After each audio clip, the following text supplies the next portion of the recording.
Good afternoon, everyone. It's Friday yet again. It's a hot one, but it's time for Shop Update. Let's get to it. Let's get cracking. Get yourself nice and comfy, cozy. Get yourself a nice cool beverage and a nice cozy spot to sit. Maybe a snack or two. Who knows? If you're peckish. Let's dig in on some updates of automobilia here. This week was a busy one, as they always are. A lot of work was done. A lot of good work was done. Let's first start off with a Monday. Monday was Juneteenth. It's a holiday.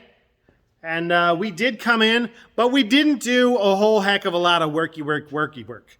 In fact, what we did was we took the time to run some errands. We ran over to the machine shop, which we'll talk about that part of the trip in a little bit when we get to the Laganda. And we went to the junkyard. Junkyards are always fun. It's a fun day for junkyards.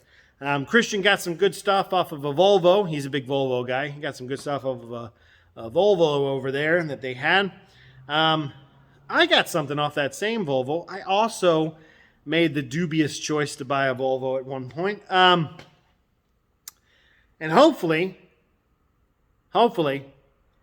what I got off of a Volvo was I got an air conditioning compressor. Hopefully, I'll get some air conditioning on my Volvo this year. That would be nice. It is a goal of mine to have that car have air conditioning.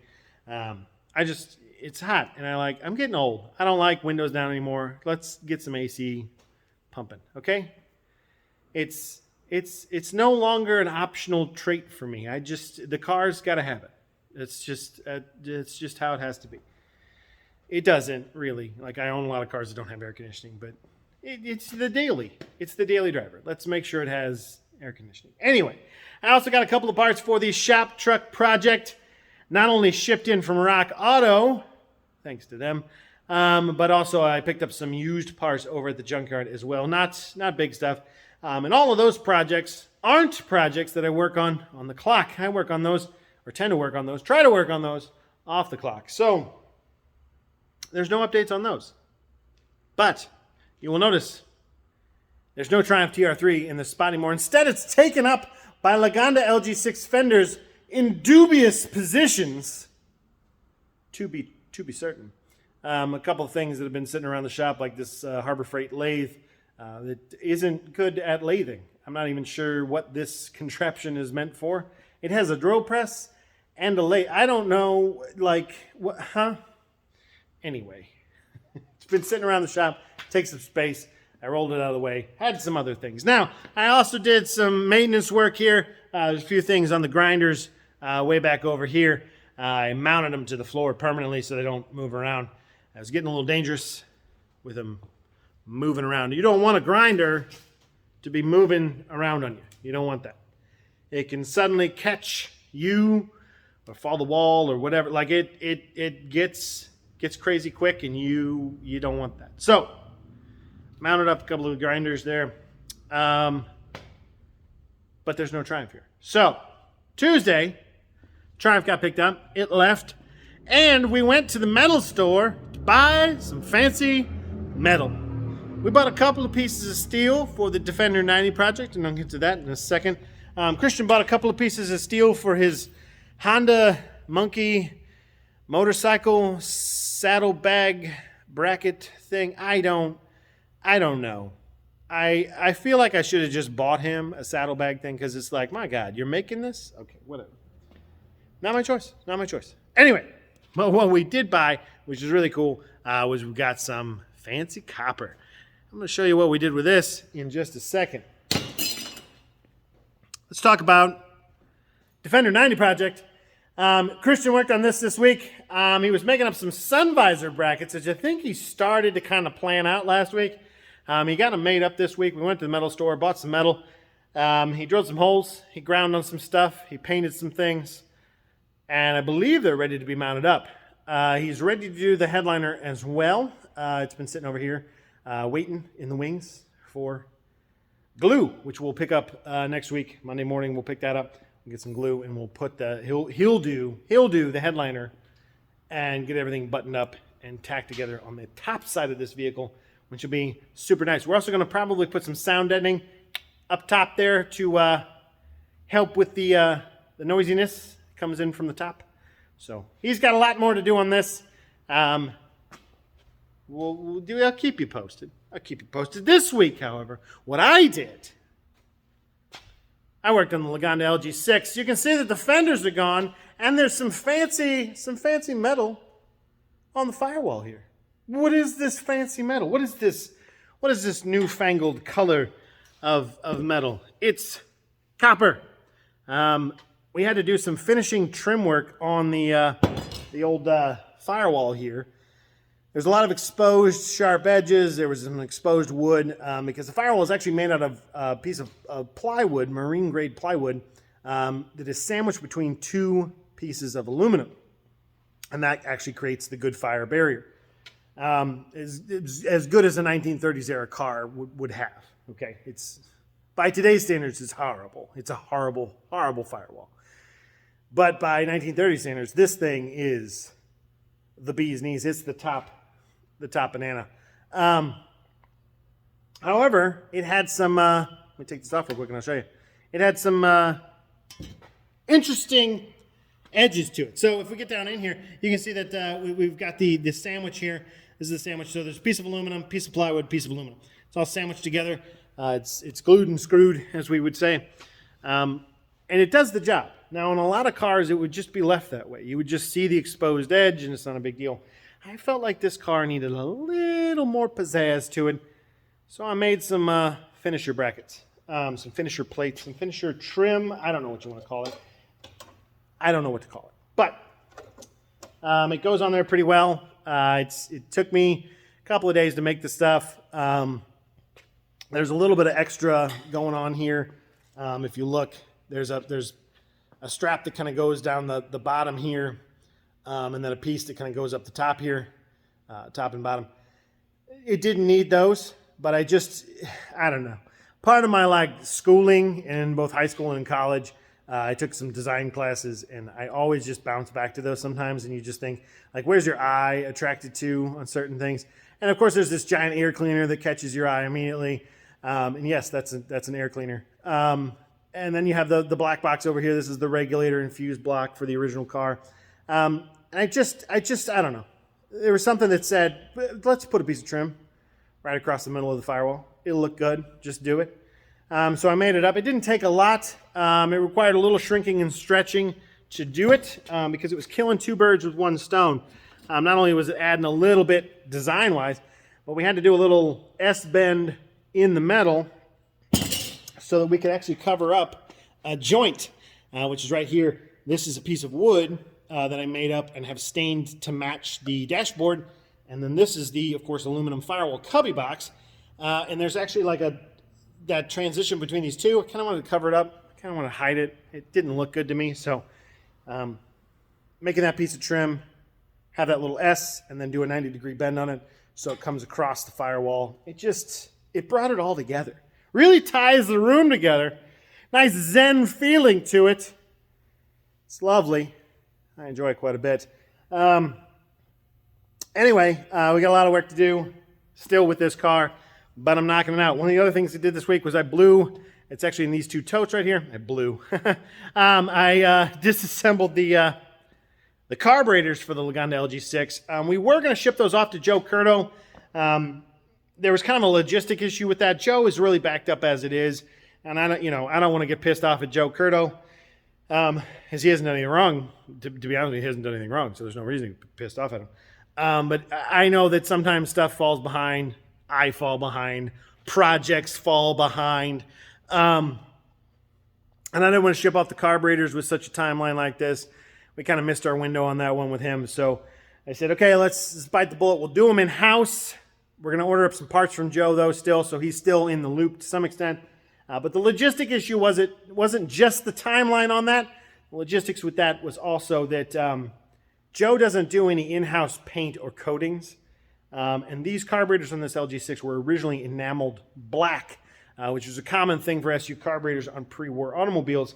Your Bentleys, Rolls-Royces, and Lagondas. In fact, some post-war Bentleys and Rolls-Royces also still had black enameled carburetors. And so, it was a debate. Well, we could have them re-enamel. If we do that, if we paint them, if we enamel them, if we powder coat them, no matter what, they'd have to be disassembled by Joe, shipped back to us to have whoever's going to do it, and then shipped back to Joe to have them finished. And it was just, that's a lot of shipping. That's a lot of, rare parts going through the parcel services. And I just thought, I can blow them apart here. I know how. I've done a million SU carburetors in my life. I'm not Joe Curto, but I'm up there. And I'm tooting my horn on that, I know, but I'm up there. I got this. So I don't have any problems doing them. It was just, did I have time to do them? I do. I have to make time now, so it doesn't matter. I have to make time to do them. So those will be done in-house. I still have to put together some of the few last remaining items. The generator is still on the cart. The shock absorber is still on the cart. The heater is still in the cart. I got to put those back together here soon. I'm finishing up the carburetors. Now, I said we went to the machine shop on Monday, and we did. It's a nice little trek. We go over to a little town over in Illinois called Bethalto, Illinois. It's just east of Alton, Illinois. I know all of you who live in this area know what I'm talking about, but the rest of you have no idea, and you have to go to Google Maps to figure out where we're going. Anyway, it's about a 35-minute, 40-minute drive. Not a big deal. They've got a really good thing over there in Illinois. If you're ever in that kind of southern Illinois, I mean proper southern Illinois, it's if you're in Illinois, there's two different thoughts on what southern Illinois is. Anything south of Chicago is southern Illinois. And then you get to those people who live south of Chicago, and they're like, no, I live in Aurora. This isn't southern Illinois. Get bent. Southern Illinois is, I'm going to put it south of Springfield. Okay? Springfield's kind of in the middle of the state. Anything south of Springfield, that's southern Illinois. And it's kind of a thing over in southern Illinois. It's called a horseshoe. And next time we're over there, maybe we'll stop and I'll take some video of what these things look like. But essentially, it's a cardiac surgeon's wet dream is what it is. It's a piece of bread. Sometimes it's fried, sometimes it's just bread. I don't know. It's just a piece of white bread, and then there's either a hamburger, fried hamburger steak patty, or the one that I like to get is actually fried chicken. On top of that, there's bacon. On top of that, there's French fries, and then the entire thing is covered in a melty cheese sauce, and it is 5-star, Michelin star winning. Gordon Ramsay will wet himself when he tries it. It's that good. It's delicious. And there's a place over there in Bethalto, not too far, called Lux's Brick House. And we usually stop there and we get one when we're over there. We didn't this week, but we did go to the machine shop to get this long tail to the end here. We talked to them about the LG6. Now, a few weeks ago, he said, hey, there's 3 engines in front of you. Once those engines are done, I'll get on the LG6. Now, that was about 2 months ago. Talked to him. Hasn't touched it. Has not touched the engine yet. To say I was a little upset is an understatement. Now, it's the pot calling the kettle black. All right? I know that some stuff doesn't get done in as hasty a manner as the customer would like. I understand that. Which is why I don't tend to get mad at people, because I'm guilty of it. As somebody who is part of a shop, I know that stuff kind of falls through the cracks sometimes. I know that stuff doesn't get done as quickly as we would like it to, or as quickly as the customer would like it to, but we try our hardest. So, he hadn't touched the engine yet. That sucks. So we're going to have to do something that I hope my customers don't pick up on and start doing to me, and that is we're going to be hounding the machine shop. We're going to get on them just about every week, maybe twice a week, and really push on them to get that engine done. We need it finished. We need it done. He said he hadn't ordered liners for it yet. It needs new liners put in it. It's too far gone on the bores. And the pistons we ordered are a set of Ross Racing pistons. They're really good pistons, but they were an off-the-shelf piston set that the Lagonda Club had, and so we had to put liners in to make those pistons work, which is fine. There's nothing wrong with that. Don't get worried about people who put liners in engines. It's not a bad thing. Most times, it's not a bad thing. So he hadn't ordered the liners yet. He hadn't bored the block yet. And we're sitting there thinking, well, wait a second. About a year and a half to 2 years ago, the only thing that engine needed was for the bearings to be cast. It has babbited bearings in it, which means they cast the bearing material in the block and in the rods, and that's all it needed. And now suddenly it needs all this other machine work that it didn't need. Something's not adding up here. I think somebody's pulling my leg, is I think what's happening here. I think I'm getting some tall tales thrown my direction. It's not good. I don't like it. Solid machine shop. Know their stuff. They are fantastic. They do a remarkably good job. But I'm not going to say they're telling me some tall tales, but I think I'm getting some tall tales here. So, that's disappointing, but we do have some backup plans available to us. We're going to give him a couple more weeks.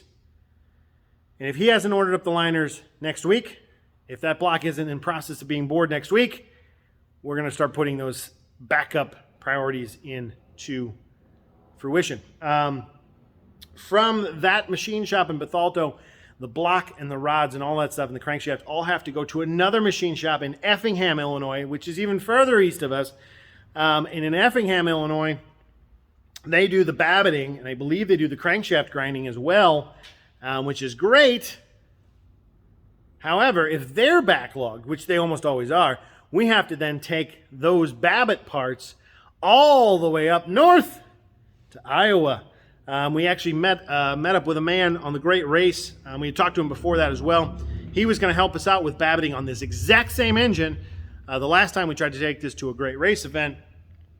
And he's still keen to help us. He does phenomenal work. I don't remember his name off the top of my head right now, but his shop was up in Iowa. He's one of the last guys to do full tin Babbitts on bearings, and the stuff was remarkable. He brought some out for us to look at one of the events during the Great Race, and it was exquisite work, really good stuff. So if Effingham can't get us in the door, which is probably likely, we'll be doing a drive up to Iowa, which we'll film and we'll put into one of these videos for you, and you'll see us drive up to the beautiful state of Iowa. Last time I was there, we went through Des Moines. It was an all right city. It was all right. I hadn't been there. It was nice. It's definitely more than what I expected it to be, which is, I'm not bragging on my city. This is St. Louis. Nothing to brag about here. So Des Moines was nice. It was nice. A lot of cornfields up there. Anyway, on that wonderful note of cornfields, that is it for this week. I'm sure I left something out.